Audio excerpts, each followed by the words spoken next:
let me click that and then click that. And now you should be able to hear me. Hi, Twitch.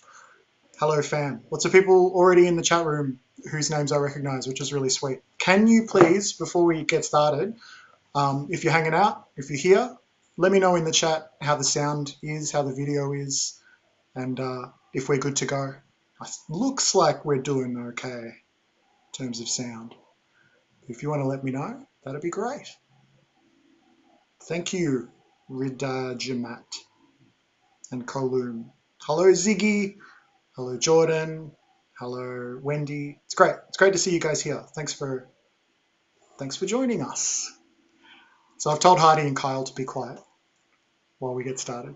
So they'll just be smiling up the top there while we do get started. All right, so before we start, I want to acknowledge that this event is taking place on Wurundjeri land of the Kulin Nation, and recognise that sovereignty has never been ceded. We pay respects to their elders, past, present, and emerging. And, just like to remind you that wherever you're watching this from, whatever land you call home, it's never a bad time to think about and learn about the traditional owners of the land that you live on and work on.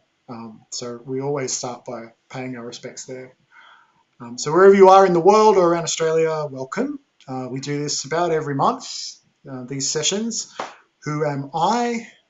I ask myself that a lot in 2020. Who am I? What's going on? But I'm Tim Shiel. So for anyone who doesn't know me, I am a musician. I also run an artist-run label and community called Spirit Level. That's what Spirit Level is. It's a bunch of people who all care about each other, help each other release music, and like to think about where it's all headed and what is at the base of a lot of what we do as artists and as musicians. That's Spirit Level. You can find out heaps more about us if you want to. Aside from Spirit Level, I also do a bunch of radio stuff. I'm on Triple J and Double J radio here in Australia. This Meetup series we started, I think it was just at the end of last year. It's called the Future of Music Meetup. It's called a meetup because it was meant to be a meetup in real life, in person. And the first one it was in Melbourne. It was at a place called ACME, which is the Australian Centre for the Moving Image, this wonderful museum devoted to screen art, video games, film, television. And it's the perfect kind of home for a conversation around music's future and the way that music engages with technology. We've been having conversations like that all year, but we've had to move all of them online. So we've chatted to some amazing people. All of that stuff's up on YouTube. If you want to search around for it, you can watch the previous chats that we've had. We have two really special guests to talk about the environment today. Tried to say that in my most kind of urgent David Attenborough voice. I just watched the David Attenborough Netflix show last night, so I'm a bit I'm hyped up on that. Before we get into it, I want to acknowledge our partners in this event, the City of Melbourne, who have been so supportive of us all year, and also ACME X, who continue to support this event, running even through Melbourne's extended COVID-19 lockdown. So, before we get into it, thank you for listening to all of that. Please get active in the chat. You guys are already in there. You're already talking. Keep in mind that the three of us are going to have this conversation, but you are in the conversation too. And I've got one eye on the chat. I want to hear your questions. I want to hear your perspectives. We all want to bounce off what you're thinking because we're here for you. So, we can have a Q&A session at some point as well, but just keep in mind, you can just throw whatever you're thinking into the chat. I'll be keeping one eye on it and we'll just weave it into what we're saying. And even if you don't have a question, feel free to just introduce yourself in the chat. You might find other people who've been drawn to this event because they believe in the same things as you or they care about the same things. This might even be a place for you to make some new friends. So don't be shy. Introduce yourself in the chat and I'll be keeping an eye on it. So I could introduce our guests, but I think instead I'm going to get them to introduce themselves. So could you kindly take yourselves off mute, Heidi Lenffer and Dr. Kyle Devine? Hello. Hello. We are live. We are on and it's happening. And Kyle, do I have to call you Dr. Kyle Devine? Is that a thing? You've got a PhD. Did you get a PhD just so that everyone had to call you doctor or what? I would really prefer if you just called me Kyle. Okay. Heidi, can I call you doctor? I wouldn't want to call someone doctor. Me, damn it. So Heidi's joining us from Sydney. I'm in Melbourne, and Kyle has very kindly gotten up early in Oslo to talk to us today. And we're going to be talking about music's relationship with the environment and the environmental impact of music, which is not a thing I think a lot of musicians and artists think about, even though a lot of artists are very passionate about climate change, the climate emergency, and are maybe taking steps in their own life to think about what they can do and what they can say and weave that into their art. But the actual nuts and bolts of how the way we make music and the way we do music in the world and what effect that has environmentally is something that I think we don't think too much about. So these two who are joining me today are two of the most thoughtful people on this subject. So Heidi, we'll get to feet in a sec, but can we start with your musical background? Because you're a musician, can you tell everyone here your background in music in Australia? Yeah, sure. By the way, thanks everyone for having me, and Tim, thank you so much. It's an honor to be part of this super cool DIY community. It feels really great already. So I'm stoked. And great to meet you, Dr. Kyle, as well. So yeah, I've been a musician for I guess my whole life, just playing piano growing up, and then I threw myself into a university band comp at Sydney University. Somehow we won, and then that sort of spun me into a professional career, I guess. It was very unprofessional, but it's just we made 3 records with my band Cloud Control, and we toured the world, and we were lucky enough to relocate to England and get a label there, and that enabled us to tour Europe extensively. Just the best. It's as good as you think it's going to be. And which brings me to about 4 or so years ago when I moved back to Australia and sort of set up camp here. There were some changes in the lineup of our band, so we sort of had to rethink what Cloud Control was about, and it was that moment that I started thinking beyond what Cloud Control meant and started Feet. But it's been about a 12-year journey of touring and writing records with a really awesome band. Did you ever play Norway? We did. Yeah, we did. Where did we play?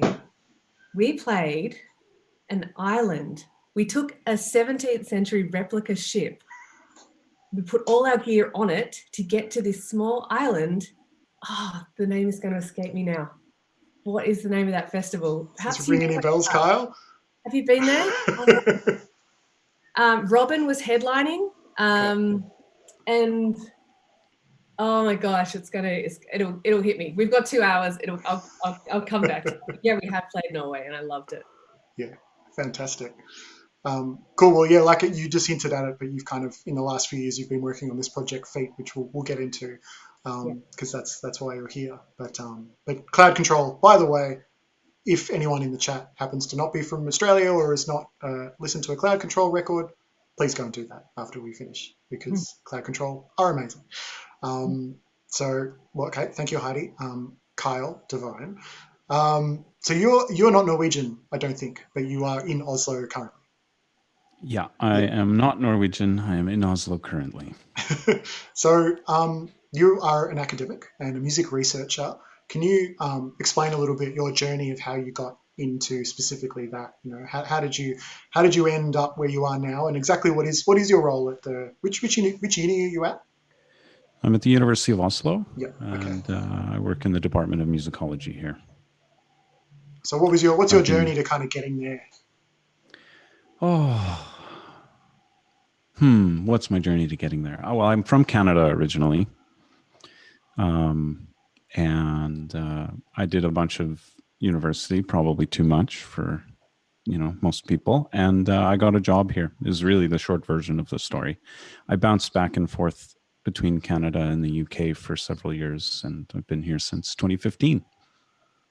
So I'm wondering in the chat if anyone might be familiar with some of Kyle's writing and his research, perhaps even without realizing it, because Kyle, you've been working specifically in the field of trying to track the environmental impact of recorded music. So what does streaming music what price, environmental cost is there with streaming music and also vinyl. These are two topics you've explored a fair bit, and you've kind of ended up being quoted in various articles that have probably done the rounds of a lot of the social feeds of any of the artists that might be interested in this stuff and might be in the chat. You know, I think I've seen your writing in The Guardian and in was in Rolling Stone at some point, The New Yorker recently with Alex Ross. So if anyone remembers, there was a kind of a little blip of a bunch of articles, and it's happened a few times around your work, Kyle, of people going, "Oh my God, like someone's actually researching this and trying to figure out what happens when you listen to something on Spotify. What's the carbon cost or the general cost of that?" So in the chat, if you're familiar with Kyle's work or Heidi's work, it'd be lovely to know. But so Kyle, getting into that, people may be familiar with this book you've released called Decomposed, The Political Ecology of Music, in which you chart a history of music through shellac, vinyl, CDs, digital like MP3s and streaming, and your perspective throughout is, what does this cost the planet? What does it cost the planet to make music in this way and to listen to music in this way? How did you as a person get interested in that? I think so. When I started the project, I kept encountering these two sets of ideas, and they seemed to reinforce one another, and they each seemed sort of problematic in their own ways. One is this sort of old.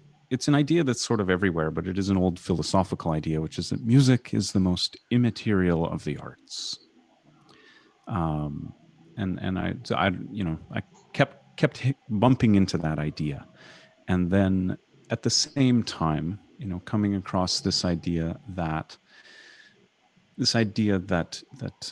well, I'll say it this way: this opposition where people would talk about physical music formats versus digital music formats, and the idea that you hear everywhere that music digitized is music dematerialized, and those two ideas sort of seemed for me to go in a loop and kind of make one another stronger when it came to music.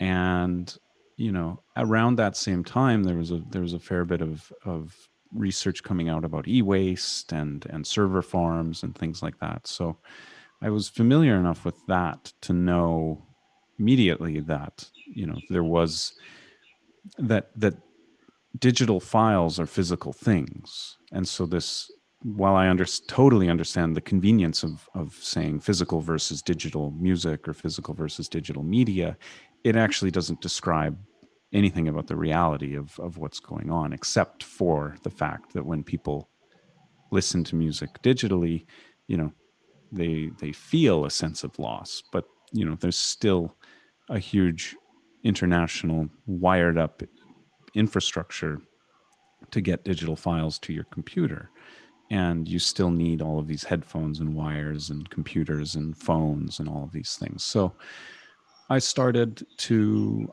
wonder about that. I started to wonder, how might it be possible to look at those factors, those material factors when it comes to online music? And then, I started to wonder, well, I wonder what it was like with CDs and cassettes and LPs and 78s. So that's kind of how it started. Are you a musician at all, or a big music fan? Is that kind of how you got into music more generally, music research? Yeah. So, I mean, we'll maybe get into this a little bit more, but I always, when I talk about this research, I sort of try and disarm the situation by mentioning to people that I do listen to music, I do play music, I happen to subscribe to a streaming service, I have released music on CD and LP, I have, and digital formats.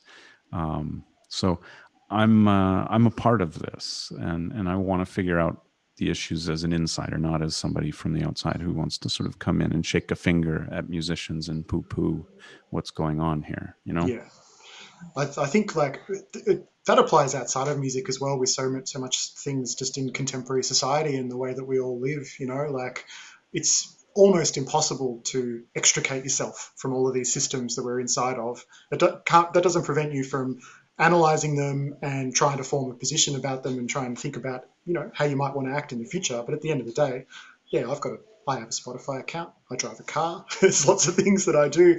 Every now and then I'll eat a delicious burger from a fast food joint. It's like we all we all toe that line in different ways, as artists and also just as listeners, you know. So Heidi, we'll get.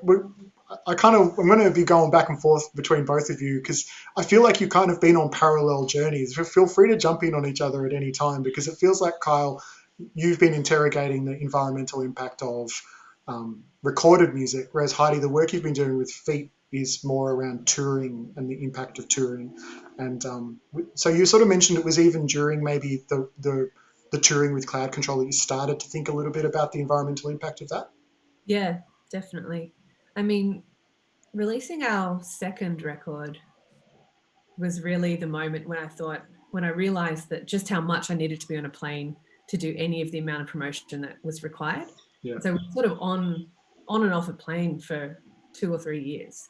And that wasn't just, you know, skipping around the UK, but it was across the pond, you know, it was back to Australia on a semi-regular basis from England, and then across to the US. And once we were like in a country, or then we'd sort of try and just get between cover vast distances via a car or a 7-seater.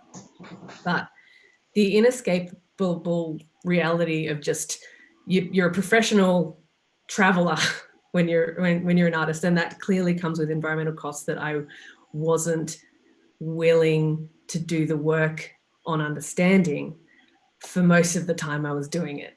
But it was when I stopped doing it that I thought, well, this is a good chance now, being back in Australia, knowing that we've got at least a few years ahead of us of writing a new record, to really try and get my head around this climate change thing, which was, you know, it's a big scary word that everyone had heard about. This is like 5 years ago, by the way, but it wasn't something that necessarily most people were well versed in. You kind of knew it was a threat, but you're like, I don't know why or how to do anything about it. What could I do that would make a difference? So I made it my personal journey to just actually try and discover what that meant and do a crash course in Climate Change 101 as directed by me, and call in climate scientists all around Australia. And so what did they say? Yeah, well, it was at a pretty bad time. How do you find a climate scientist? Like, do you just Google it, or you like? They have landlines in universities still to this day. I mean, okay. Wait, this was 4 years ago. Who knows about right today? But yeah, see, that's what I'm talking about, Kyle. And I bet you, Dr. Kyle, has a phone number that you can find at Oslo University. I'm not sure what uni, sorry, you said you're at. Was that right? Right? Yeah, so you just Google the climate department and you scroll down, and basically I just left voice recordings on anyone that wouldn't pick up and just said, hey, I'm in a band. I want to do this better. What can you give me some, 10 minutes of your time to try and understand the issues that are at play here? And if there is anything that I could do in the music industry to mobilize me and my peers in a way that was proactively part of a solution rather than just feeling guilty all the time. And I got lots of callbacks. Yeah, and I learned a lot. For about 4 months, I just talked to climate scientists, and I learned immediately that carbon offsetting is not a thing that's particularly productive when you compare it with making fossil fuels redundant entirely. So that was the thing that really changed my thinking. I was like, because initially I went into this thinking, what if every artist carbon offset their flight? Wouldn't that just be a solution if that was just a worldwide movement? It was just the modus operandi moving forward. And he said, well, you don't really, what you want to make is the old energy system obsolete. And to do that, you need a new energy system, because like human activity and industry is not just going to stop overnight. And if fossil fuels are bad, which we know they are, they power good things. They power hospitals and this Zoom call, and like every single thing that you know and love in the world is fossil fuel powered. Well, more and more it's renewables, but back then it was very much the case that it was, it's not a bad thing. It's just now we know it has a massive environmental consequence, so we need a replacement. So look, Tim, stop me when you want, because like I could just go into this whole backstory forever. So tell me. Oh, we got time. I'm curious, you mentioned like, so you leave all these voicemails for climate scientists just because you're curious and you want to have these conversations. Yeah. And it sounds like a lot more of them called you back than maybe you expected. Yeah. So why do you think they saw an opportunity when, to speak to an artist, to speak to someone in a different kind of position? Yeah, I hope so. I mean, there was a few things at play also politically. This was 2014 and 2014-15. Tony Abbott had just gotten to power, and he'd pulled out a lot of money out of science. And so quite a few of the people that were calling me back had actually just lost their jobs. So, Right. or their funding was drying up. So I was talking to people who were raw, and a community that was desperate. I felt this urgency and desperation in the voices of academics who'd been working on these issues for decades, or 5 years or whatever, who suddenly didn't have funding to continue the work they'd been doing. And also Tony Abbott, the first thing he did when he got into power was to dismantle the Climate Commission, which was like a publicly funded climate science research body. That was the only one we had in Australia, and he axed it very, very deliberately. So it was a weird time politically, and I guess they were like, well, look, we'll talk to anyone at this point, and if there's someone who wants to do something, I have time for you. Yeah.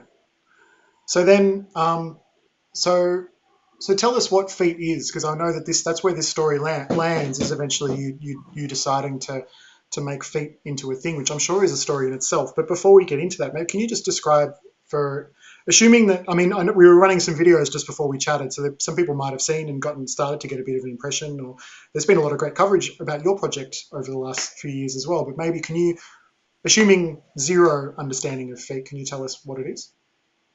Yeah, sure. So FEAT is an artist-led solar energy investment movement. So if you're an artist, you can raise money through your touring and put a percentage of that money directly to fund new solar farms being built around Australia. So it's sort of like a way of being part of a solution while you're touring, but also having an ethical nest egg for yourself as well. So it's an investment, it's not a donation. So I designed FEAT to be a way that artists can actually be part of the energy transition and help accelerate it, but also see the fruits of that as well. Because, these are what needs to be built to make fossil fuels obsolete is a whole new energy system. And in Australia, we have the best conditions for that. So what I didn't want to see is, massive multinational corporations just coming in and privately building this whole new grid, which I know is happening all around the world already. I wanted our arts community to get in there, get involved, help take a piece of that future, because it's the future that someone needs to own that. And I thought, what a wonderful way to flex that creative urge that artists have in another direction. We're all about creating. We create songs out of nothing. Why not create a solar farm out of a real desire to use music for good in more ways than one? Yeah, the investment part of it's kind of the magic sauce, because it's kind of like you've taken a couple of different, you can't simplify it like this. You've taken a couple of big problems like climate emergency, move to renewables, but also just like, it's very difficult as an artist to have security and have a future and have stability financially. So the idea that you've created, not just a system for artists to kind of donate and feel better, but they're actually, they're actually putting money into a thing that they then sort of own, or have hopefully see return from in a renewable energy future. It's a pretty crazy idea. And so many Australian artists are on board. This has been kind of received really well amongst the artist community, right? Yeah, we've got names you'd recognise for sure, like Courtney Barnett and Vance Joy, Midnight Oil, Pond, I always forget them all, but Montaigne, Jack River, just a really good spread of kind of household names, also up and comers, because we designed it to be for everyone. So it's not just for rich bands who have heaps of, a trust fund or whatever. It's for anyone starting out as well. So the idea is you go on tour and you put aside a percentage of that, of your earnings right from day dot. Because, you know, you should be thinking about your future as well. Like, I mean, the environmental movement is all about securing a future for ourselves and being in harmony with the thing that created us. And I see, you know, something like an investment as so much more philosophically aligned with a regenerative movement, because you're actually taking you're putting skin in the game. You're not just, it's not a donation, then you set and forget and walk away. It's like you're actually having an active piece of that puzzle, which you own. And I think there's something in that got me excited, and I think gets people excited when I talk to them. For anyone who might have just jumped in or is hanging out, you know, we're having a conversation about the relationship between music and the environment with two incredibly smart and thoughtful people. Please do, if you have questions or something comes up, please just chuck them straight in the chat. You don't have to wait till later.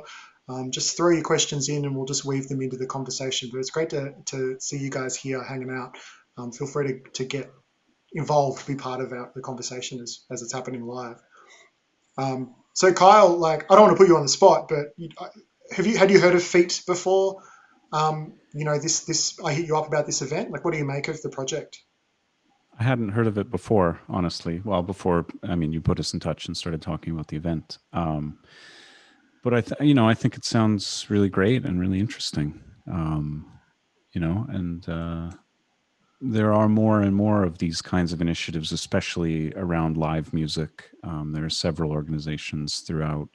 I mean, there are some, I think it's called Green Music Australia, but there are also, you know, several of these that exist throughout Europe. And yeah, I think it's really, really interesting. I mean, one thing that I find really interesting about it, and it's another way of telling a story about how I started doing the work that I was doing, which is that, you know, the most sort of natural or obvious or apparent way for, you know, people who cared a lot about music to engage in some of these issues seemed to be to write music about climate issues, right? Or about sustainability or whatever. And I think that that's really important. But one of the things that I think is interesting about Feet, and one of the things that I was interested in exploring with the work was, you know, well, what if there are other things that we can do that you know, what if it doesn't necessarily, you know, what if for all of the good that music can do and all these existing ideas about how it can, you know, bring people together and spread a political message and things like this, you know, what if an equally important question nowadays is not just writing music about climate change or music that raises awareness, but music that considers its own conditions, you know, in really sort of thorough ways. And I think that sounds like what, you know, Feet is not necessarily that kind of aboutness project, but it's a sort of, it considers the conditions of music and the future of all everything, which I think is really great and really important and a really, really genuinely valuable expansion of ways that music can contribute to this problem. Not contribute to the problem, but solving the problem. Let's get into your work, because your work is partly about how has music contributed to the problem. And I think you know, I've made my way through a chunk of your book, which is academic, so it can be a little bit heavy going in parts, but the stories that you tell in the book are pretty amazing. And in particular, I want to talk to you about Thailand a little bit later, and about your trip to Thailand, because that's a pretty amazing part of your book and it's pretty early on. But let's talk a bit about your work, about like this mission to expose the materiality of music. You know, you said that we do like to think of music as immaterial. It makes me think of this word ethereal. Like often like floaty music is described as ethereal. And there is a sense that, you know, music as a thing that floats through the air and then hits your mind and hits your soul, you do you do rightfully put to the front of your mind that experience, and you maybe don't necessarily spend a lot of time thinking about in the modern age that you need a computer or a device in your hand in order to hear the music. It's coming through not just like um, figurative pipes, but literal pipes that are like giant pipes underneath the ocean floor or on the bottom of the ocean floor that are funneling data back and forth. There's satellites in the sky and data farms. So you recognizing that you wanted to get into that and learn about that stuff that maybe hasn't been front of mind and isn't discussed much. Like, where do you start? Where do you start learning about that stuff, and how hard is it to access the information about what streaming costs, for example? Yeah.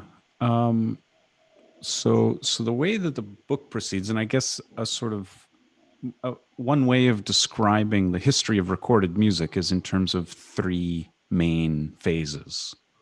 So between 1900 and 1950, the main commercial recording format is the 78 RPM disc. For people who don't know, I don't know if you've ever been to an antique store and felt these sort of quite brittle, heavier. They look like sort of regular records, but they're heavy and brittle. If you haven't seen one before, and it's made of something called shellac, which is a resin that is created by insects, and that it comes at that time mainly from India.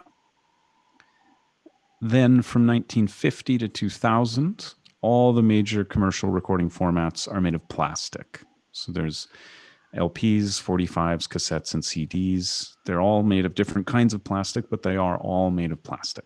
And that is such a big thing, because we don't think of, when you think of vinyl, you don't your standard music lover or music artist doesn't look at a piece of vinyl and think this is the same as this. On some level, this is the same as this plastic bottle, which I've been trained to hate. This this like single-use plastic water bottle or something that I've been told is really bad. Just that basic. It's one of the many light bulb moments in your book is when you go like, this is all plastic. Vinyl is plastic. And we've been trained to have a distaste for plastic, but not for vinyl. Well, it's a really interesting thing, and it was another sort of motivation for the project, I guess, is knowing that this is a record, this is made of plastic, this is an oil product, but also, anecdotally knowing that the friends of mine that were more likely to buy organic groceries or drive electric cars were also the people that were more drawn to purchasing records, and really not thinking at all about what it was made out of. And that's not a criticism of them. It's just, it's we don't really live in a world that often encourages us to consider where stuff comes from, except in certain circumstances. So that was shellac and plastic. And then since the year 2000, more and more people have downloaded and streamed music as digital files of various kinds. MP3 is the most iconic. And so you go from essentially Beetlejuice to plastic to data, and the notions that surround data are these networks and these senses of flow, and of course the cloud, and the notion of streaming, and all of this is quite, I think, deliberately put together to create this notion of sort of effortless fluidity, right? Whereas what's really going on is a lot of work and energy every step of the way in order for you to listen to streamed files and things like that. So if that history for most people was a story of moving from the physical to the digital, or was a story of dematerialization, I didn't think that was an accurate description of this history. So yeah, I went looking for details, and the history of the shellac part from 1900 and 1950. I mean, that was probably the easiest part to research, because none of it was super easy to research, because one of my favorite things about the project is I would be going to like music archives and asking people, if they had the water bills from a certain record pressing plant during the following years, and they just look at me like I was insane. So I really like that. But those records do exist if you're willing to sort of, look through really boring business documents of different record companies during that time. Plastic, similar story. And then you get to data and streaming companies. The whole sort of current information communication technology sector is famously secretive. They don't really want anyone to know very much about what's going on. And so very few people there were willing to speak with me. And then in trying to just come up with, some kind of way of talking about what industrial ecologists call the energy intensity of the internet. So basically how much energy is used to download a gigabyte of data, for example. There was some work out there where people are trying to do this. So I built on that and extrapolated from that. But essentially, one of the lessons in that work is it's almost impossible to figure this stuff out because information isn't readily available, but also because there are just so many variables, right? From the download resolution or the streaming resolution to the file size to how long to, every more local or every part of the internet is dependent on its local electricity grid. So if your servers or your transmission network or your more local access network is based on coal, that's what runs the internet. If you're in Finland and it's hydropower, then it's hydropower. So it's very, very difficult to figure out any of this with a lot of certainty. We will come back to that. We're going to weave in some questions as we go. TG11 asks you, Heidi, that they've heard that FEET was also involved in a seaweed project in addition to the solar investment. Is that true, and why did you do that? No, No. it's not. Not to say we won't be. We were speculating about getting involved. There's some interesting stuff going down with like carbon sequestration in floating seaweed farms out in the middle of the ocean. Like there's whole areas of the ocean which are being used for growing these farms, which sequester carbon, and then you can harvest that to make all sorts of products. But yeah, no, that was it's purely speculative. Like we were just exploring it, but no, I hadn't heard that. I hadn't heard that people were talking about that. It's good. You're onto something when there's incorrect rumors around what you might be up to next. You must be making a win.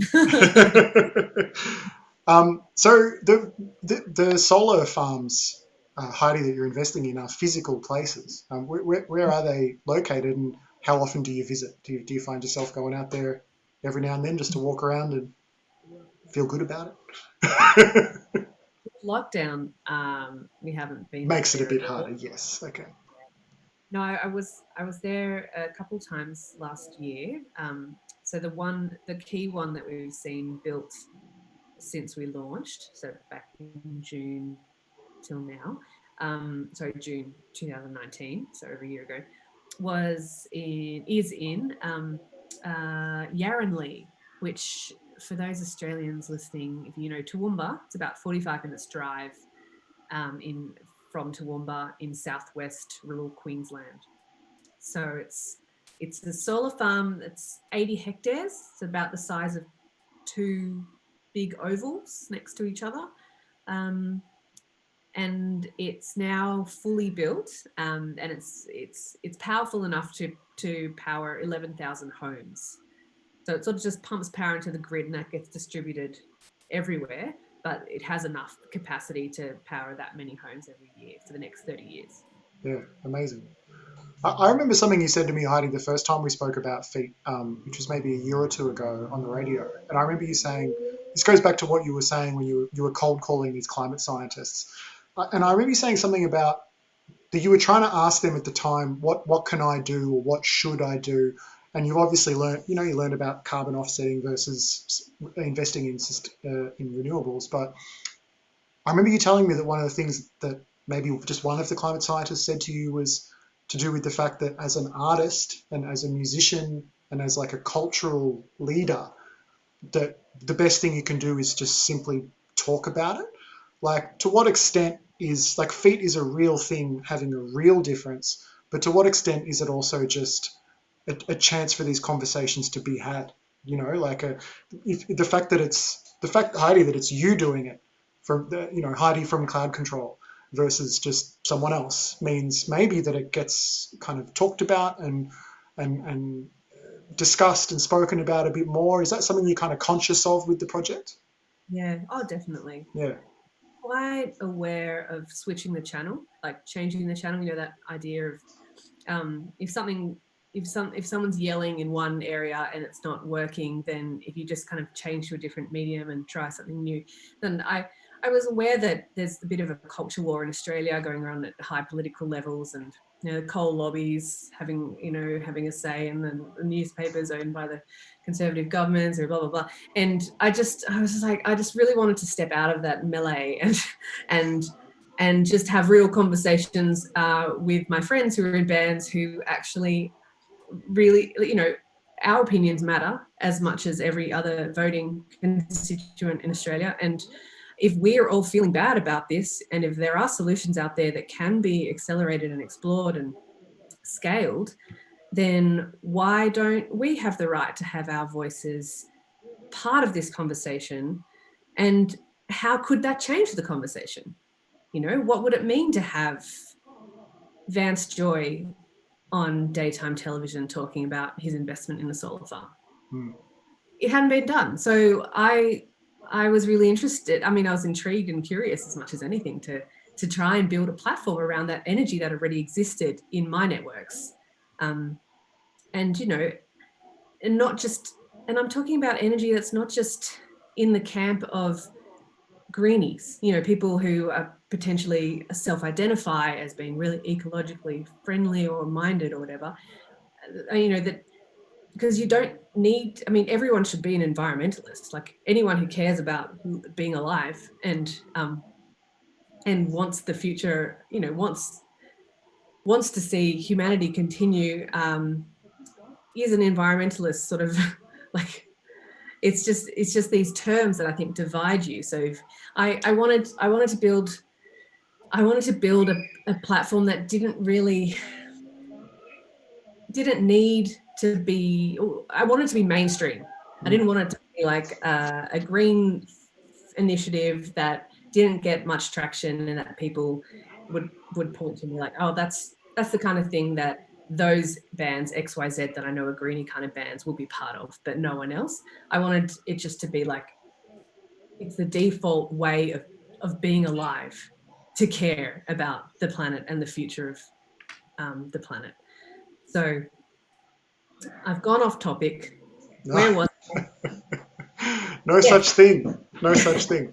but definitely it was something I was aware of. That's right. Using the voices of our artistic community and adding to a conversation, or like changing the tenor of the conversation to something I think more productive than these sort of tribal positions of coal versus renewables, Yeah. That was a manufactured position, I felt. Yeah. So, in an actual, and I think we might have one more question, but we'll get to that. If you've got more questions, just please do chuck them in the chat.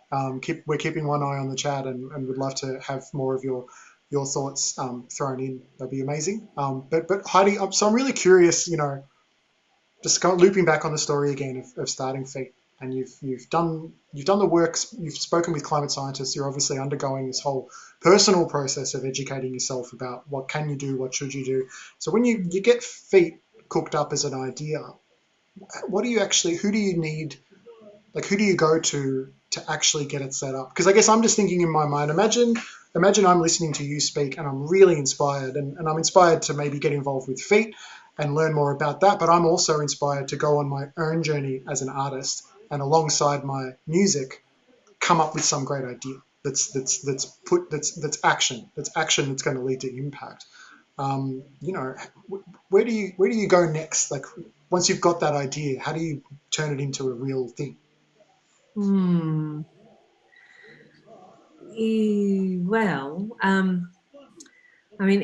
it wasn't a. Actually, no. There was this one moment where I was in my kitchen and I was like, I was talking to so what? Okay, so once I knew it was renewables that needed to be the focus of FEAT, once I knew that investment was to be the mechanism, then the question was, okay, how can I mobilize a community around building solar farms? Could artists actually just own a piece of a solar farm? What would it mean for that? What would it mean for that to happen? Or how could that happen? So I guess to show my working, I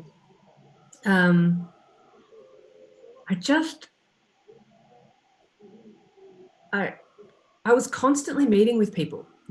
It was a constant process of finding someone. So I knew a friend. I had a friend whose husband was a solar farm developer.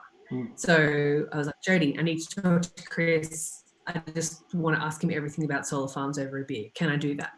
Then I was in the pub with Chris, chatting solar farms and taking as many notes as possible. And then he introduced me to someone else who introduced. So like, it really is just this tree of networking that you need to go through, and then out will fall the next path, the next thing that you need to get to. So, I mean, I got, during that process of finding out that I needed to build an investment vehicle. So like, do you guys even know about like managed funds? Like, I'm thinking about like I'm an alien on planet Earth, because like I'm from this world. I knew nothing about finance, so I had to understand what the hell is a managed fund. What does it mean to get a pool of money, of other people's money, and have a investment mandate to build a certain thing, and then what would it, how much does it cost to set that up? $70,000 as it turned out.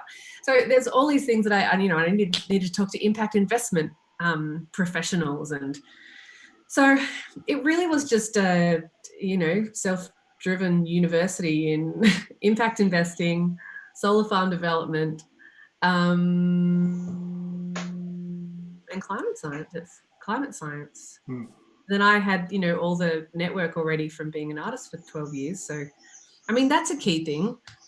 If you are looking to make something happen, figure out what your sphere of influence is first. Like who are the people in your community that would care what you have to say, and can you design a solution that would make their life better? And I was trying to find a solution for me and everyone else like me in my industry. So I think it's good to identify the people you're trying to serve with the solution that you are looking for an answer for. You know what I mean? Yeah.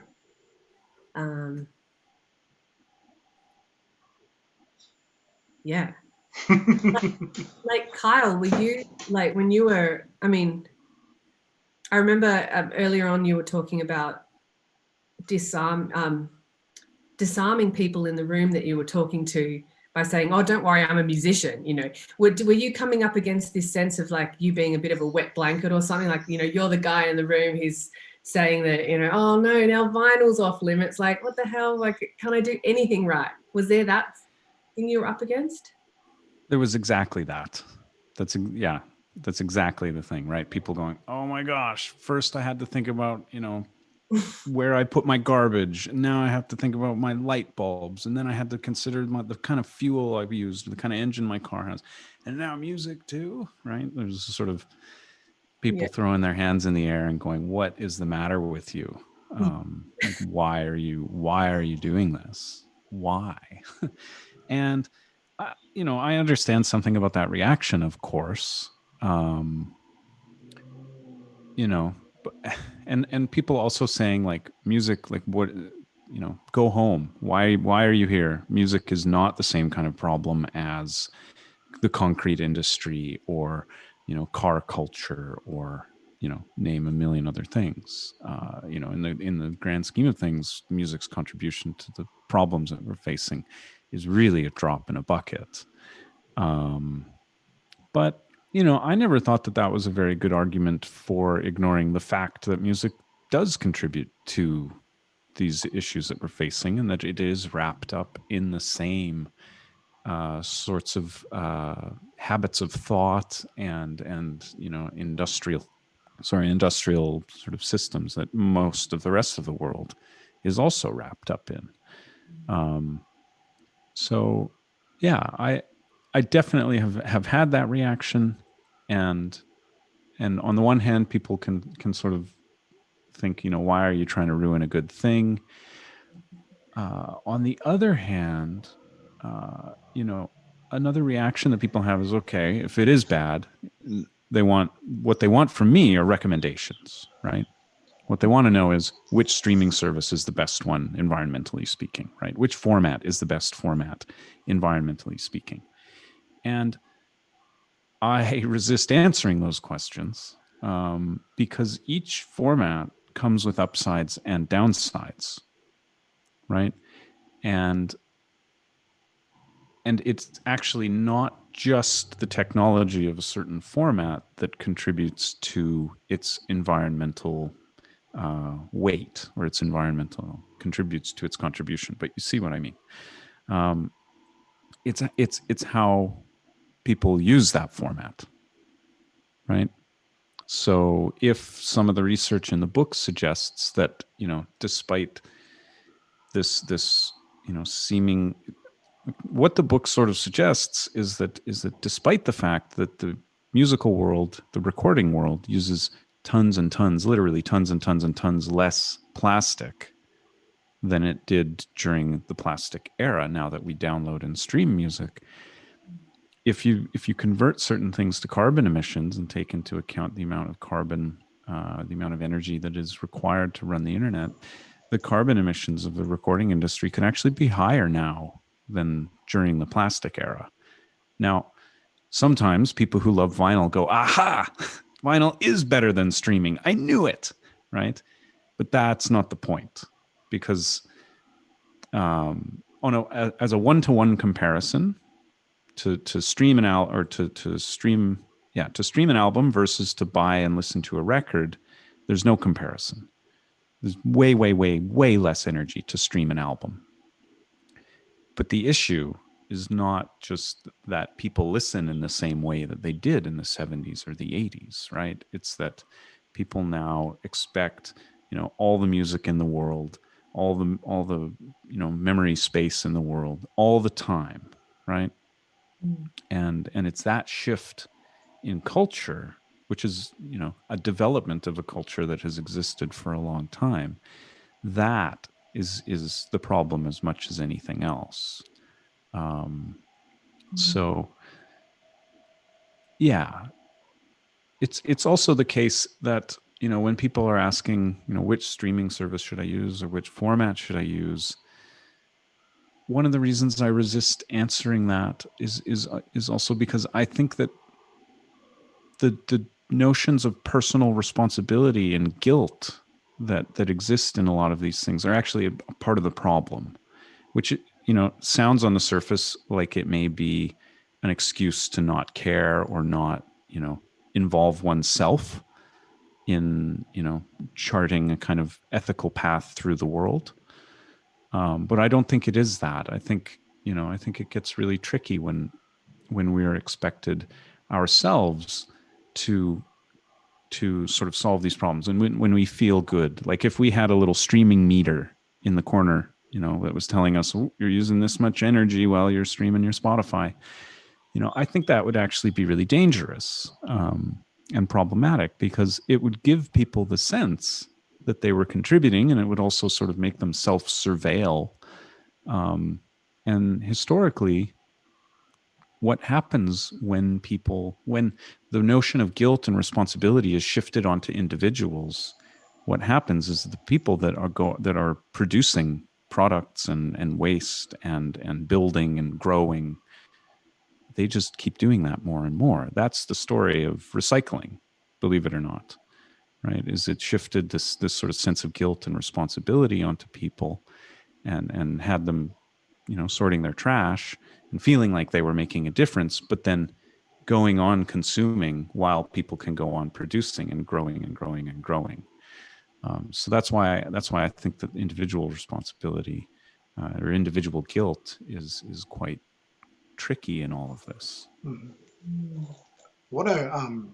want to go back to something you said there, Kyle, which I think is really important, which is this idea. if you are the wet blanket in the room sometimes, this idea of people saying like, Kyle, why just let us have music? Like when what did you describe music's impact as kind of a drop in the ocean compared to other industries? So, why ruin music? Like, just let us have this one, and why don't we focus on some of the far larger problems?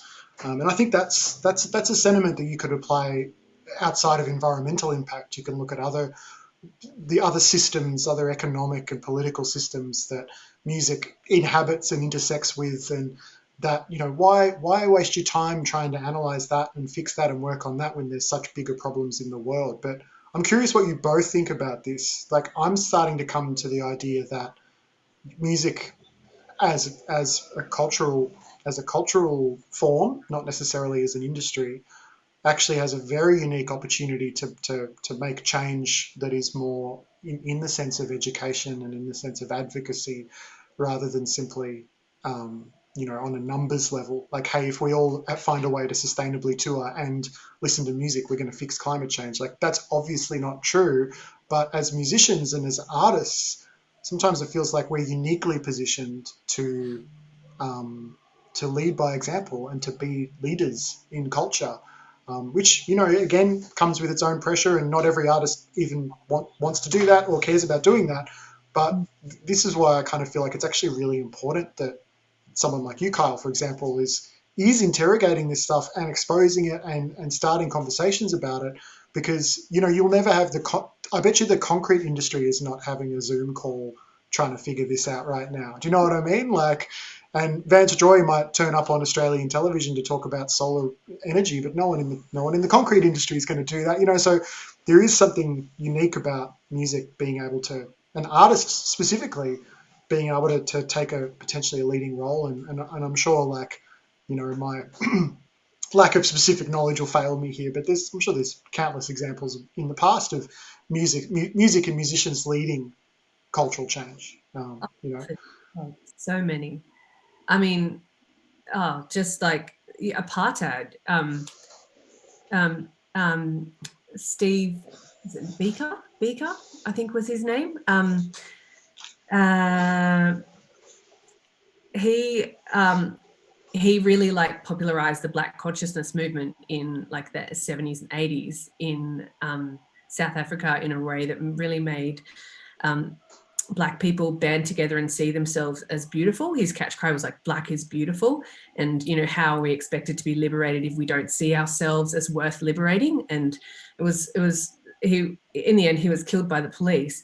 And the guy who used to write with Phil Collins, Peter Gabriel wrote a song called Biko. Yes. Which then went into, drew international attention to the issue in a way it hadn't before. And the pressure that came from that song really changed everything internationally from that. All the work that had been done on the ground then got to be like super scaled with the work of that song as well. So yeah, I mean, there's so many examples, but that's just one. So in the chat, Soph, aka Scarlett, has said, this stream has opened up a chain of thought in my brain and it hurts, but I like it. Which actually, I feel like now is a good point to maybe get into that, because it's related to what we're just talking about now, I think, which is the idea that there is a certain amount of, so we're just talking about artists can be cultural leaders, right? And we can lead by example, and we can get out there and we can make a change. Not every artist has the energy to do that or the desire to do that, and that's fine. But I think there is an emotional energy that is expelled. There is an emotional labor in thinking through all of this, looking into what can seem like the abyss sometimes, like the climate emergency and kind of climate fatalism, and is a well-known phenomena of, like, if you study this, for example, Kyle, you have literally studied the damaging environmental impact of recorded music. There is this sense that you're inevitably going to hit a point of fatigue or a point of hopelessness or just generally just be consumed by quite dark futures or dark visions of the future. Like, so I'd be curious to know from both of you how you've navigated that and how you continue to navigate that, because it's important for us all to feel hope, but realistically, it is quite dark stuff to be thinking about. Kyle, did you want to go first? Sure. I wasn't trying to get out of it. I just thought. No. I was maybe going to let you go first because maybe you're more hopeful than I am. But maybe I should go first in case you are more hopeful than I am, and it's a nicer sort of development of the conversation. No, I mean it is, it's really, what I always say is it's really interesting to think about this stuff, but it's not very uplifting usually. But this sort of goes back to what we were talking about before, where, the idea of the wet blanket, me being a wet blanket, reminding people of these realities, reminded me that last year at the University of Oslo here, I teach a course on music and the environment. And I found out about halfway through the semester last year that the students had developed a nickname for me, and I was known as the music hater. That's horrible. But what's interesting about this, and I found that out, and we had an open and honest conversation about it. And what I always say about this is that, I actually think that the people who care most about music and the people who love music best should actually be the first to be asking these kinds of questions about music. They should be precisely the last people to want to bury their heads in the sand about these musical realities, right? So, and I think maybe that's that is something about how love works in the world, which is that it's not just a happy thing, right? It requires work, and it requires, addressing some of the underbelly of certain things. And I don't think that love of music would be different than that. And so, although that's not totally hopeful, that's a perspective that I can live with. That's something that I don't mind. That's so interesting, Kyle. I really liked something you said earlier that sort of started your whole chain of discovery, which was that music that considers its own conditions. I think that position, if you take that, like, that's an ethical choice, right? And you can apply that ethical choice to every aspect in your life, like whether you walk into a room, like a party, and you're chatting to people, like whether you're going to be an empathetic sort of person or influence in that room, or just say whatever the hell you want and, cut people down and not care about, just a free-for-all, just ego situation.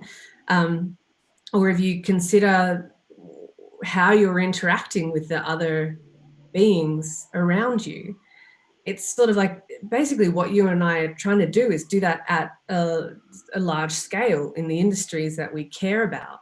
And to love something is to know its flaws and to continue partnering with it, right? So like I love that. Thanks for bringing that into this conversation. That's awesome. Yeah, love on the Twitch stream. This is good. We got there. Is that your secret ambition every chat? It should be. Yeah, so to think about just being an alive person in the world, I feel like requires you to be aware of that underbelly of every aspect of what you do, but see that as just part and parcel of being a human, and not see that as something that should be a taboo subject, or or feeling like you're a wet blanket if you bring it up. Like, it's just, I think a lot of people are afraid to bring up the hard stuff a lot. And there's a time and place for it, but also I think, in your mind, when you navigate the world, like, there's a time and place in your mind that should, that you need to deal with that stuff. And and then move forward. And the way, let me tell you how I see the climate crisis, like how I move forward and don't just cry in my room, be paralyzed with fear. I kind of see it as like, if your house has been burnt down, and this house was burnt down. I live in the Blue Mountains, which is like 2 hours out of Sydney, and it's a beautiful part of the world.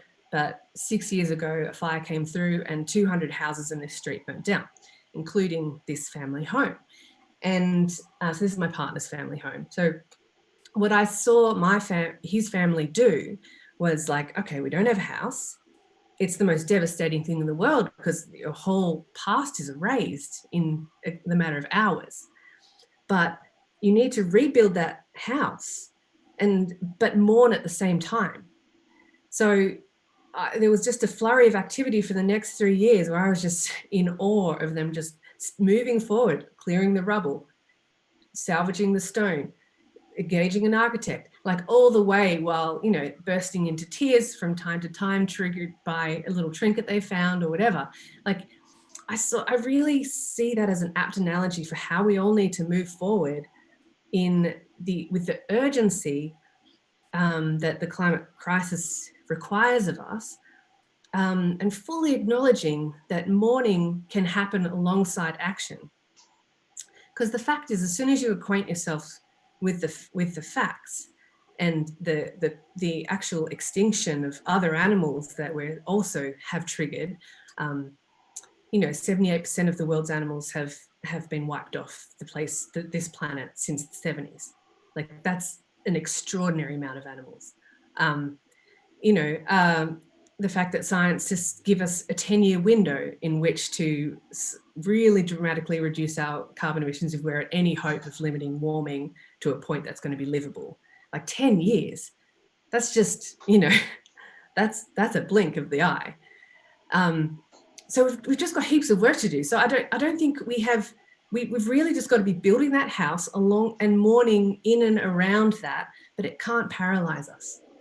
And also, the other thing I want to say is that we created this mess. We can uncreate it. Like, I maybe Kyle will disagree here, but I know there are certain things like tipping points and things that, there's all this in a lot of research around the amount of carbon that has already sequestered that will be released, which perhaps will send us into this like chaotic climate situation that is irreversible. Sorry, that may well happen, but at the moment we're not there, and the fact is the technology exists to stop that from happening. If the political will globally could roll out the solutions fast enough, so I'm just operating with the optimism that, thank God there are solutions already. They just need to be scaled quickly. And most of the world is operating with democracy, so we do have a chance to sway the hands of the leaders that make these decisions. That's the thing that gets me out of bed. Whew. Now, Heidi and Kyle, I did offer you a break if you wanted one, because this has been 80 minutes of pretty heavy chat. And if you wanted to have a break, it would be totally fine. But this conversation is, illuminating, inspiring, confronting, all those things. And I know I'm enjoying it. If you're in the chat and you want to shout out, thank these guys, or ask any questions, please do. I know there's a chunk of you in here watching and following along. Maybe we'll get to a couple of those questions. Actually, a couple from TG11, Heidi, asking, this is a pretty straightforward one. Have you had any approaches from outside of Australia to take your project there? Yeah. Philippines, Chile, Germany, UK. Yeah. So is that something you can help? You would sort of help a counterpart get up and running in another part of the world? Yeah, if they were willing to do the work. There's a lot of work that's involved. And all of those conversations I definitely pursued, and tried to share as much of what I'd built with them. And it all became a bit too hard in every instance so far. Like, yeah, I'm sure there's plenty of other people working on similar things, but I mean, I would love it if the feet model would be exported, and I'm working on it, but there's definitely a lot of work to be done in Australia still before we can do the next stage.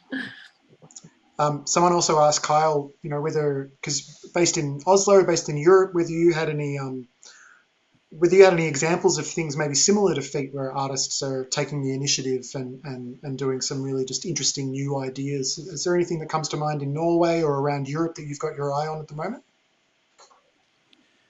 Nothing that I know of quite like feet. But there are sort of NGOs who are doing research and developing sort of advice and making policy recommendations around these issues. You'll find, as you do most places nowadays, I think I went to a music festival here last summer that was claimed to be all hydropowered. I ate my plate at the end of my meal, kind of stuff. There's little smaller sort of but interesting things. I mean, a small statement from a musician in the UK whose name I forget, but who went around and picked up a bunch of plastic that had washed up on the beach and then had that plastic pressed into these records that he made. There's actually somebody, I was on the radio in Ottawa a little while ago, and somebody sent me a CD after that from someone called Rick Fiennes, who recorded this album all solar powered.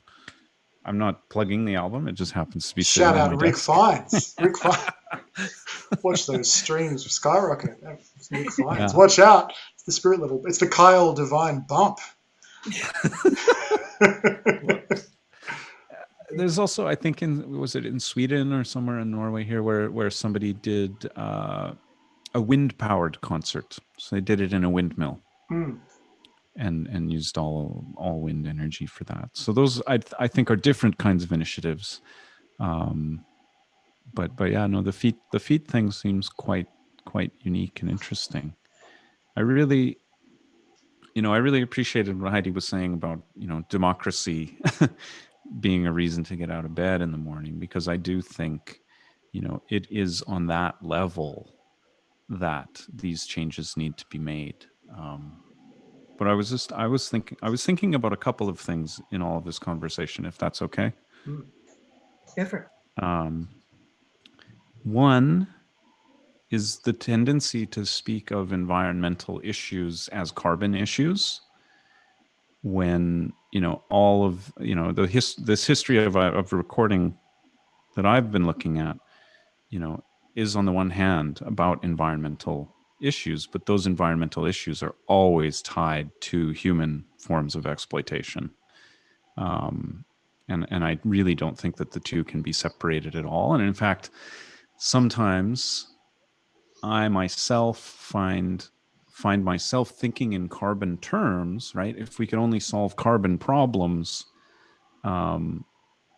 then I could, go along living this transatlantic life that I've built, for example, living in Norway and having family in Canada, and it would be okay. But, any electric planes that are ever invented and things like this are going to require materials that come from all sorts of places on the earth where, if it's part of a system that is designed to make money, at least as those systems currently look, it is a system that runs on inequality. It is necessary to produce inequality to run that system. So I always wish to bring in the sort of the human factor when thinking about environmental issues, and then that sort of leads me to the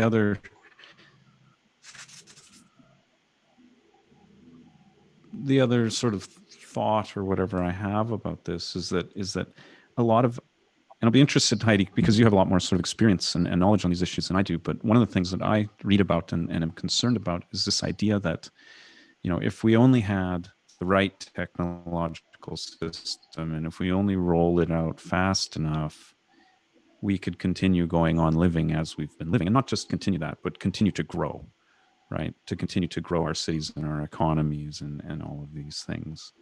And this is the sort of very closely, I think in many people's minds these days, very closely connected are these ideas of betterness and moreness, right? For my life to get better, I need more. For my country to get better, I need more. And there's a group in Canada, actually, the Petrocultures Research Group, and they've got a very nice sort of criticism of sort of techno fixes, they call them, I think, in relation to the sort of idea that a technological solution is all we need. And they say, the difficulty with that, with hoping for this new energy system, is that we'd still be expecting a world made by the misconception that oil was an unlimited resource. We'd still be expecting the world made by oil in the wake of the recognition that we can't have that world anymore. And so that's something I find myself tripping on all the time when I try and think of, like, as part of a follow-up to the book, I was thinking, oh, I'll make a record out of bioplastics, of mushrooms or of seaweed or something. And then, just the more that I thought about it, the more that I thought, well, okay, if people could actually go out and buy a record with a fair trade sticker on it, which of course you've never been able to do. But if people were buying those records with anything like the expectations that they bring to streaming music, would there be any net benefit to the world? And I don't know. That's great. Oh, thank you for raising that idea of human exploitation, which you talk about in your book when you're talking about shellac, really, really eloquently. And then also, again, we haven't gotten back to talking about your trip to Thailand, but also about how so much of vinyl production is reliant on plants in Thailand with very, very suspect kind of environmental damage in their in their affluents and in their output, like so much of the kind of petrochemical infrastructure, and a lot of that can seem really invisible for us in first world countries because it's taking place in parts of the world where human rights that we take for granted aren't necessarily in place. So yeah, I'm really glad you brought that up. There's a couple more questions if you guys are still keen to take them on. Okay, so Wolf J asks Kyle if there's something you're thinking about researching next. Or if there's like something that you're currently, I guess, preoccupied with or working on. Yeah. So the book that I wrote is called Decomposed, The Political Ecology of Music. And I've been thinking about following that up with a book called Recomposed, The Ecological Record. And so I was serious when I said I was thinking about trying to put together a group of people that might make a record out of biodegradable bioplastic. But also the reason that I have difficulty with that project is for several reasons, and one is that I don't know for sure whether I don't know if it's a good idea to base a project like that. I mean, I think, like Heidi was saying about the FEAT initiative being mainstream, right? I'm not totally sure that although of course people are buying more vinyl records than ever before, I'm not really sure how much logical sense it makes to build a kind of environmentalist music initiative based on a niche format, right? If streaming is probably, and I think for sure, the biggest problem right now, why make a niche format for hip vinyl record lovers? I'm not sure about that. But so I'm thinking about a sequel, essentially. Yeah.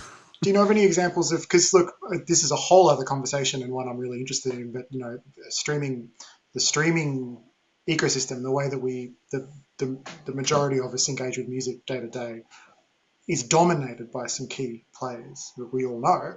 And it's a very difficult environment for new platforms to emerge and to thrive, who may have new ideas and may even bring a sense of environmental balance as a core of their business model, or if they're approach. If those platforms exist, I don't know of them, but Kyle, are you familiar with any? Have you heard of any kind of new streaming platforms, digital music platforms, which are being very careful to be environmentally minded? I mean, what's happened with streaming platforms in the last few years is that they've decommissioned all of their own servers mostly and moved to big services like Amazon and Google, which means in a sense that they've also sort of decommissioned their own need to pay attention to their own environmental footprint in those ways, because Google does the reporting on its own servers, right? So Spotify recently in the last few years has released environmental reports on I its was own going to ask you activities, about which show that the amount of electricity Spotify uses has gone down dramatically, right? But they don't count their actual, music servers, which Google does the work on. So Spotify has decommissioned many of their own servers, and so the amount of electricity has gone down, but only because they're not considering the fact that Google is doing a lot of work for them now. Right. Now they're just counting like the coffee machine at the Spotify office and exactly. But one thing that's interesting, so that exists, and it's not a bad thing, right? I think, like Heidi said right at the beginning, a lot of these reports will frame themselves in terms of being carbon neutral and buying carbon offsets, which is very, very not the same as zero carbon. But one thing that was interesting about this, because people ask a lot, like, what do we do? And I can't claim that this idea was mine. I was talking with a group of people elsewhere recently, and somebody said, well, why don't we, because streaming is a model of what people call unending consumption, right? You always have to stream the album every time you want it. And there's actually a couple of researchers in the UK who did a really interesting project where, and I'm going to forget the exact numbers, so don't quote me on this, but they said, if you stream an album more than, say, 25 or 40 times or something like that, it's actually, from a carbon perspective, better to buy that album on CD. Wow. So anyway, just the streaming thing is this model of unending consumption, which is also a model of unending energy consumption. And so I was talking to a group a couple weeks ago, and one of them at the end sort of said, what about radio? And they said, what if the model that the recording industry has been based on is similar to the one car, one person, or one car, one family model, whereas radio is more like public transit. Maybe so from an energy perspective, I mean, it's too bad. Get people back onto radio listening to broadcast rather than that's an interesting idea. Anyway, sorry, that was a long no, it's great. Digression. It's great. Yeah, sorry, Heidi, you got something on that? Oh, just so many thoughts, hey. Yeah. It's so interesting. I was just thinking about radio being public transport. That's so interesting. Look, I don't know where this thought is going, but I was thinking about like the immateriality, that concept that you originally started with about music having this sense of it not really existing in the world. And I think the words that are used around digital stuff is deliberately floaty and ethereal, like, literally the cloud, and then streaming. It's all very naturalistic symbology, like symbolism, which I think really helps to divorce you from that hard reality. When I remember one time someone told me that the cloud is just a giant warehouse in Utah in the desert, and that really stuck with me. And, I think one of the take homes from this chat will be like just that my music comes to my earphones through pipes under the ground. Like, it is really, I think it is good to remember that. But yeah, I just think that's the reality of being in the world again. And I don't think you need to beat yourself up about that and, you know, never listen to music. It's just know the truth. Like, that's really what it comes down to. Like, know the truth of being a human today. Mm. Hmm. In the chat, we've got Pusher, who's asking, well, who's saying, I've been trying to use my music as a way of engaging with these issues for a while now. I've been very lucky to have been a part of an eco tour in Mongolia as a musician among some other amazing environmental campaigns.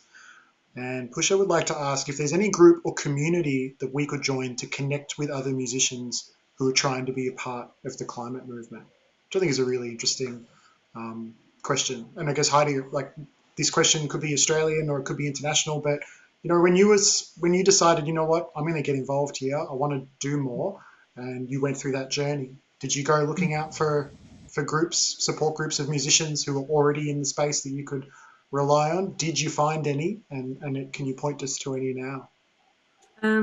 Yeah, I mean, I did mention, I was lucky enough to have a bunch of musicians in my network already who cared about these issues. So I didn't need to find like an online, you know, support group or anything. But I fully have been thinking about the value that would bring, and I've been thinking of doing one for feet for a while, like just doing even just a private Facebook group with this mandate as being, this is what we discuss here. Maybe we should just start it.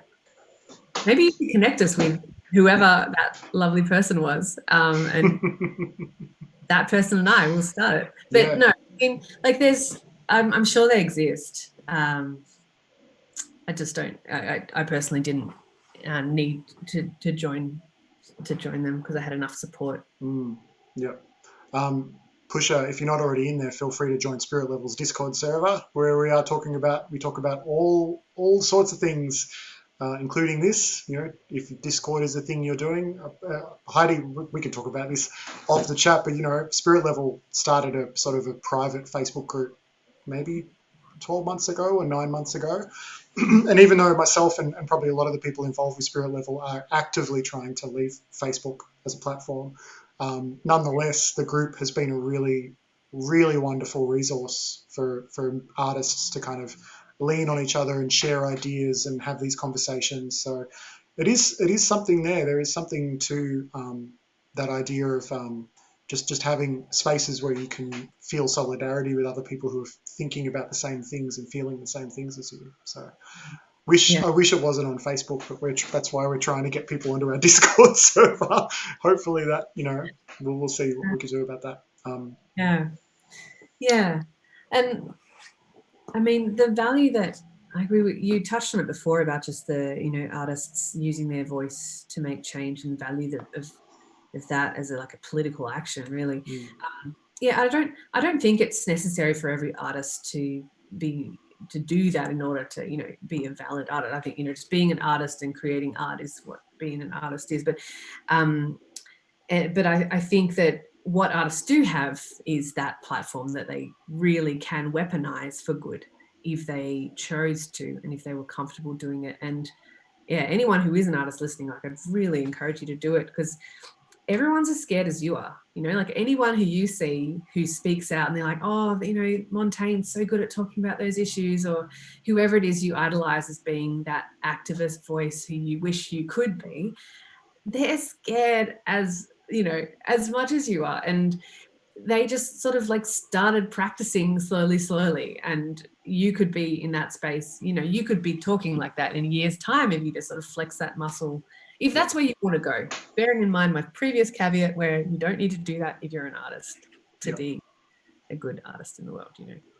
Yeah, and that is where those small spaces, those small little groups, whether it's a group chat or whether it's a group of friends, or that is where you can, if you are an artist and you are thinking like, I'd like to be more vocal and more active on all sorts of different issues, but you're not sure how to work it in. Yeah, you can test it out. You can test it around in those safer, smaller group environments before you start publicly making it part of your presence as an artist. You can test it out in those safe environments. It's really important to have. It's like so many things. It's really important to have a support network.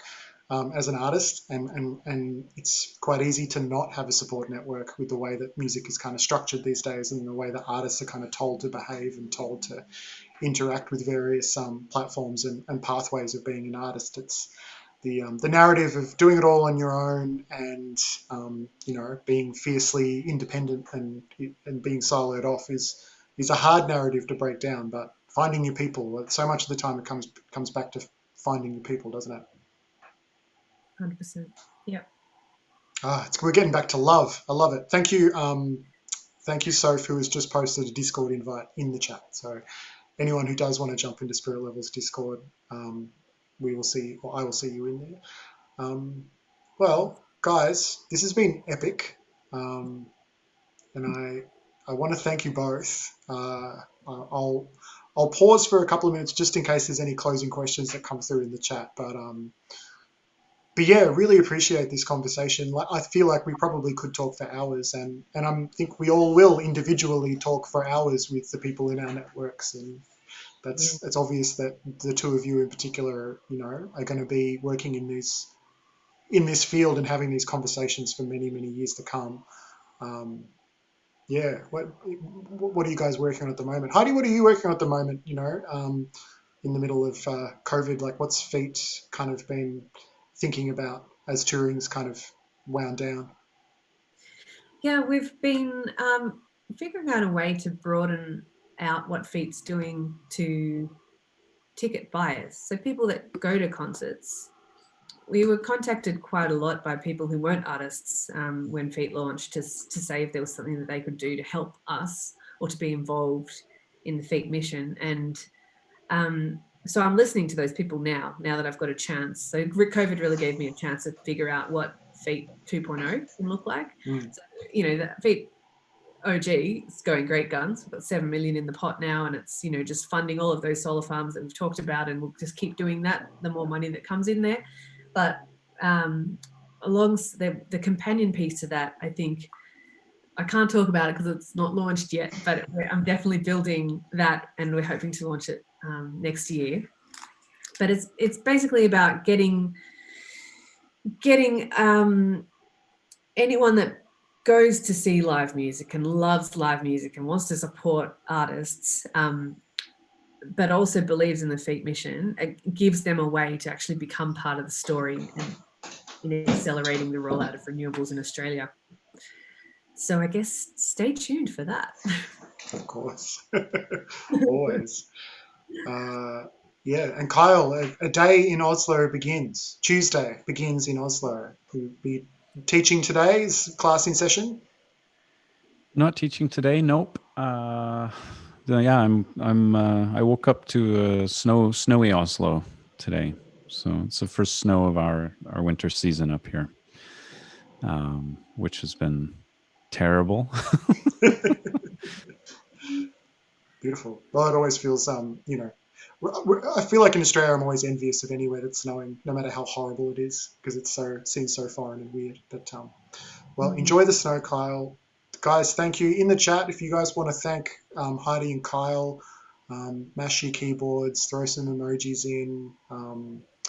It's been a real pleasure talking, and I'm sure that the people who are here will be following both of you really keenly. So I'll add again, actually, if someone from the chat wants to throw in some links in the chat to Feet, that would be great. It's this feet.ltd. Is that right? FEAT.ltd. In fact, I'm being lazy. I can just do it. It's only in the chat. I don't know why I'm making someone else do it. So, yes, please do check out Feet. And I can also highly recommend Kyle's book if you want to go deeper in everything Kyle's been talking about. It's a really incredible read, and I feel like there's a handful of books floating around at the moment that in a way that is a little confronting, but is also really, really exciting. It's just very deep dives into structural issues in the music industry, and that Decomposed is absolutely one of them. It's an essential read. So and for anyone who wants to follow Spirit Level, follow the Twitch channel. We do this every month. Sometimes we jump on Twitch and we do other things as well, which is kind of fun. So feel free to just follow the channel and get a notification. And of course, we're on all of the platforms, Facebook, Twitter, blah, blah, blah, and Discord now, if you want to get deep into the weeds, into the conversations with us. Jump into our Discord. Guys, thank you.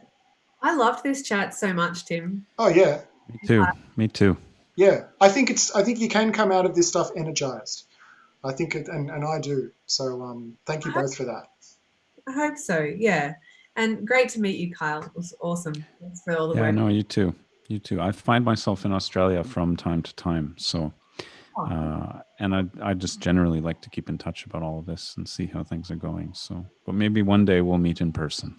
Yeah, that's nice.